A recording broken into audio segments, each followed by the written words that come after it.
A South LA-based charity developing options, which purports to help at-youth risk escape gang life and escape the perils of gangs in high-crime areas. The facts alleged in the complaint paint a very different picture. What's going on YouTube? It's your boy Shalor back again with another video. Hey man, just wanted to stop in today and talk about this. Big U, Rollin 60s, who else is involved? Loose Cannon and Brick Baby, all these Rollin 60 dudes with the Crips. They've been indicted on Rico charges for extortion and like mafia-like activities and killing folks. It's about time. I watch these videos on the No Jumper podcast. You see these guys come on there every week or once, every so many months, and they just tell stories about the gang stuff that they do as far as kidnapping and killing folks and extorting them, and nothing happens. But I guess they just been sitting back. The police been sitting back, watching, building the case. And now they got like these big federal charges against them. And now they going down. Now, a couple of these guys all of them have been in prison before. And I guess from their logic, I'm guessing, is that, hey, I've already been locked up for previous stuff. They're not and they're not claiming to be in the gang, I guess. But they still use the gang language. And you're still talking about crimes that you did that didn't go solved. So these guys are going down. I think they're facing up to 20 years. But I'm going to let this news clip play, and I'll get right back to it. Proven otherwise. Let me talk a little bit about Mr. Henley and the street gang here. As I said, Mr. Henley is a widely known leader within the Rollin 60s. He rose to prominence in that gang decades ago, and he has since been a fixture on the internet, talk shows, and podcasts. All things that law enforcement have looked at closely as part of this investigation.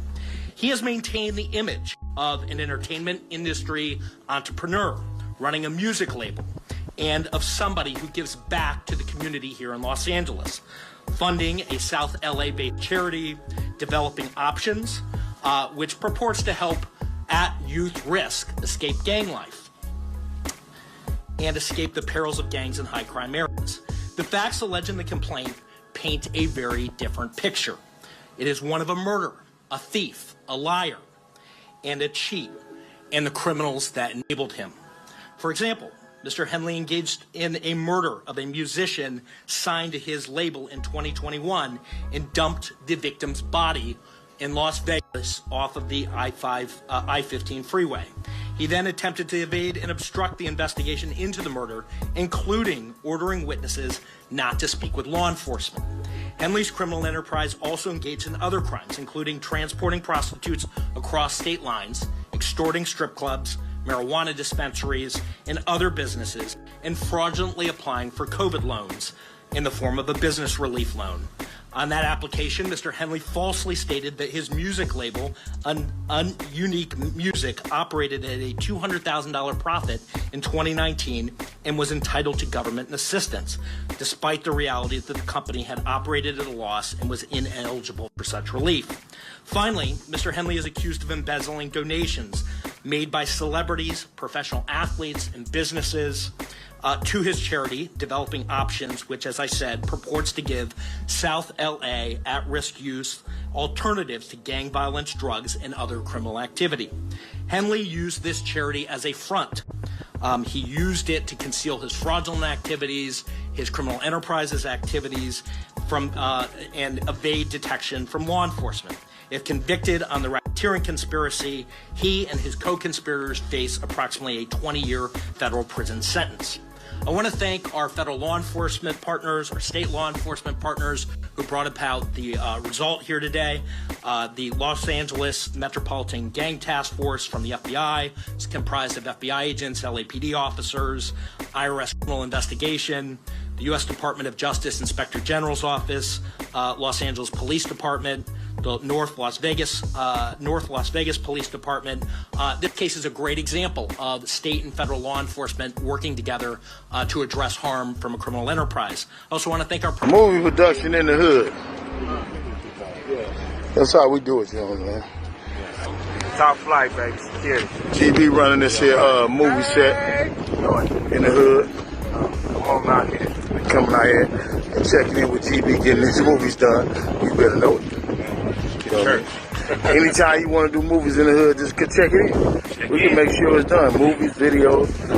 But if you don't check it in, oh well. Just gonna check your ass out. We're gonna check you in, all right. We're gonna check it all of your equipment. We're gonna check it all of your equipment. Now you see he's talking. That's Big U right there talking. You can tell he's talking about checking in, and if you don't do it, you might be 6 feet or in serious harm. But we're going to the next clip. The next clip is Loose Cannon talking. That's a good thing. Mm-hmm. So Meek is in the club, like he's up there, like, yo, hold on, wait a minute. Y'all thought I was finished, and y'all just tapped him on the shoulder. I just want to know. This shit crazy. Cuz didn't even get to that part. He walked in. He can't even get to the intro. No. God damn it. He walked in. As soon as he walked in or whatever, all the security that was with him, they spent around. I grabbed Cuz. Like, bro, what's up? Get on the phone with Ross. Honey, all right. That's enough now. We're not going to tell all the details. No. We got to hear this one. I said, get on the phone with Ross. This one going to go viral. Yeah. What? Get on the phone with Ross. Neighborhood Crips. So we got on the phone with Ross. I took on the phone with Ross. Wait. So he didn't start like squaring up, trying to swing or nothing like that? And what? You grabbed him by the shoulder like you put your hands on a grown man. He from the trenches. Like this. He from the trenches. Yeah, I know. A nigga from the trenches, but nah, it don't work like that. So he called Rick Ross.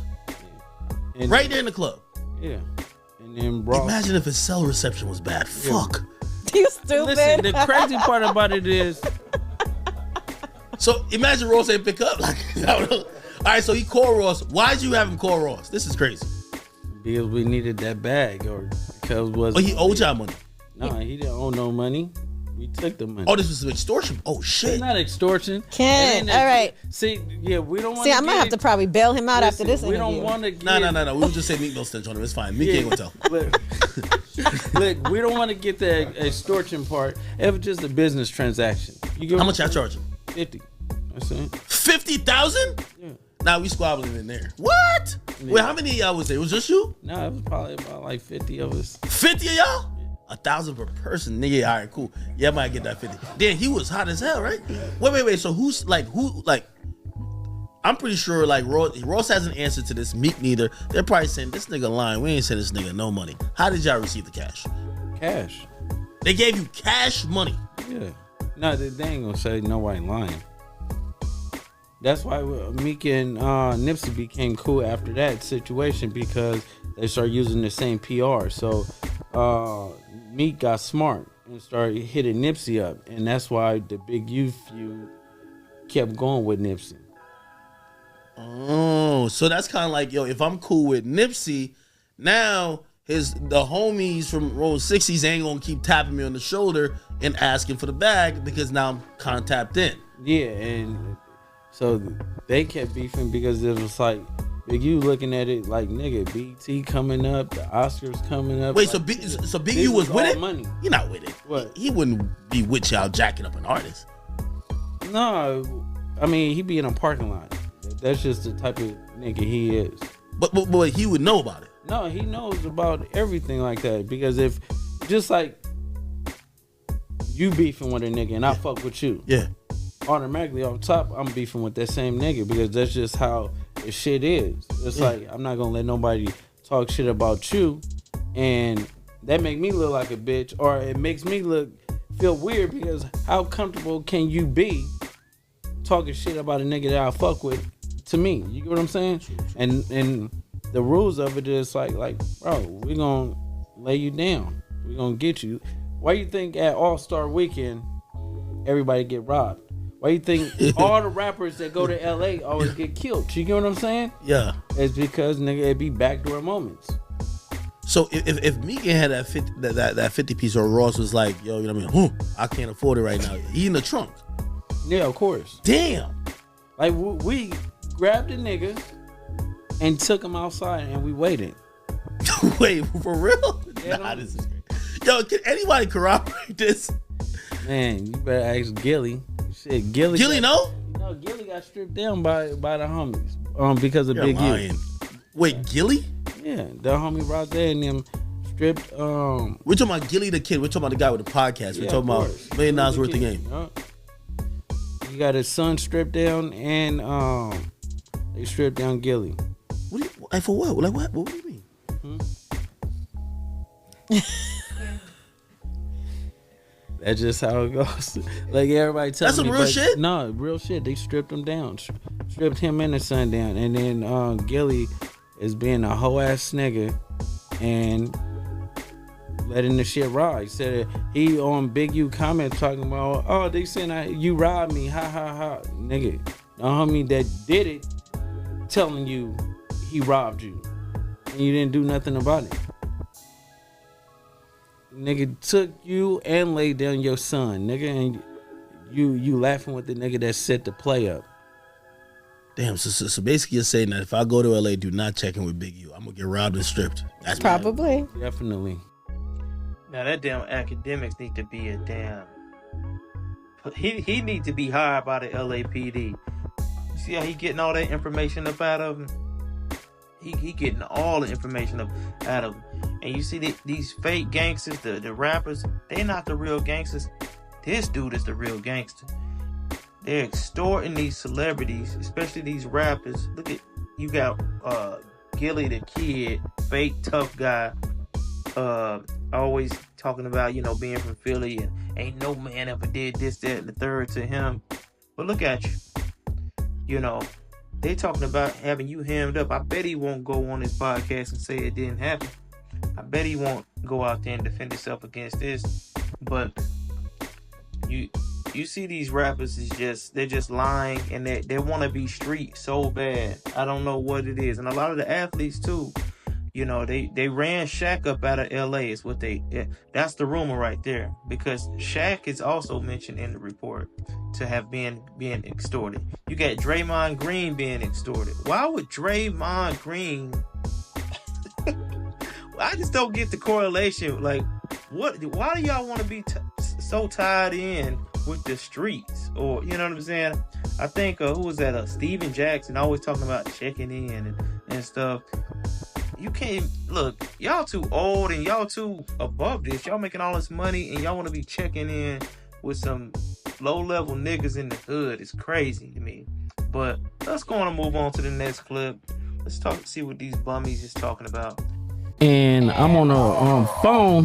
He FaceTime me. So he FaceTime. And I apologize about this clip. It's got the guy down at the bottom left. That's not me. That's some guy from the clip that I got it from. He's got some terrible audio in this clip as well. It does clear up towards the end. Just hang in there with me though. And stuff like that. He was like, Nipsey just got killed. I'm like, 6-0. I didn't hear that. So I hang up with him.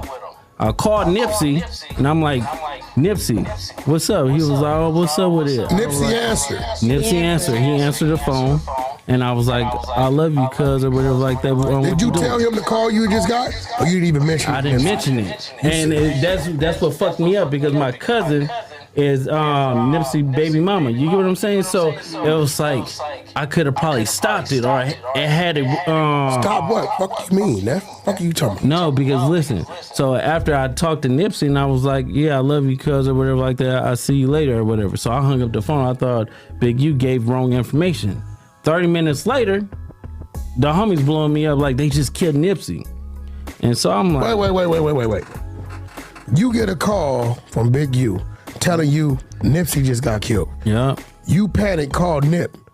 Nip answer the phone. Yeah, and you we like were just talking on regular. So it's like at the end of the day, I didn't even think about it, because you don't even warn him that you got that call from dude. No, because their relationship was so fucked up. It'd be like they be hot one minute, then they be cold the next minute, and then they be lukewarm. Like you and just 30 never minutes after you get out the phone with Nip, he get killed. Yeah, I got it. So you think he hit you a little too early? Yep, he hit me a little bit too early because the homie Shitty double back 3 times. You get what I'm saying? And first he shot him, boom, go into the alley, came back and shot him, boom. It wasn't good enough, and then he came back and he shot him again. But now it's like how did he know? Yeah, no, but that's crazy. It's deep. So it's like I don't know who to trust. Now let me ask you a question. I heard this. I don't know how true it is. I heard that Shitty and Nipsey had a fight. Yeah, they had. They had a fight like a week before that. When they had a fight, you know, Shitty ain't known for fighting. Yeah, not at all. He known not for doing the other things. So at the end of the day, it's like Nipsey beat him up. Nipsey is what's like 6'4", 6'5". Shitty is like 5'5", 5'6". You get what I'm saying? Like frails. Like he get high. So there was already some friction there. Yeah, it was already friction because of like some police telling shit. And now let me ask you something, bro, because you know they gon'. I know you.